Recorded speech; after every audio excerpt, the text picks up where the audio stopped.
வணக்கம் ஜோதிடர்களே. இந்த எபிசோடில் செங்காரி தோஷம் என்றால் என்ன என்று பார்ப்போம்.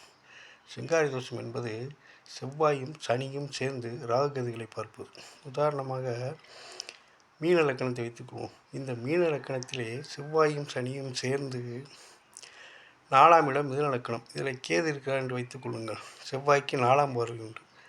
சனீஸ்வரவானுக்கு 3, 7, 10ஆம் பார்வை உண்டு. 10ஆம் இடமாக மீனத்துக்கு தனுசு வருகிறது. இது ராகு இருக்கிறார் என்று வைத்துக் கொள்ளுங்கள். அப்போது சனியும் செவ்வாயும் சேர்ந்து ராகு கேதுகளை பார்க்கின்றன.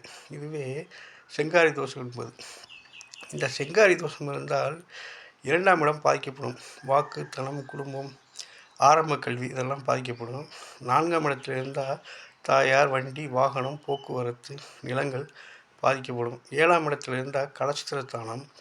இது மனைவி பாதிக்கும், நண்பர்களை பாதிக்கும், கூட்டுத் தொழிலை பாதிக்கக்கூடிய ஒரு அமைப்பாக இருக்கும். 8ஆம் இடத்தில் இருந்தால் தீராத வியாதிகளை கொண்டு வந்து சேர்க்கும்.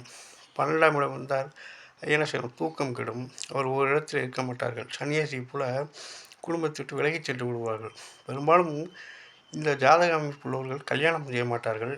சன்னியாசி போன்று வாழ்ந்து கொண்டிருப்பார்கள். எனவே இப்பேற்பட்ட தோஷம் இருந்தால் அவர்கள் புண்ணியஸ்தலங்களுக்கு சென்று ஜாதகத்திற்கு நம்பிக்கையின் அடிப்படையிலே அவர்கள் பரிகாரத்தை செய்து கொள்ள வேண்டும். அப்படி பரிகாரம் செய்யும் பட்சத்திலே அவர்கள் நன்மை பயக்கும் என்பது ஜோதிட நம்பிக்கை. இதுவே செங்காரி தோஷம் என்று அழைக்கப்படுகிறது. நன்றி, வணக்கம் நேயர்களே.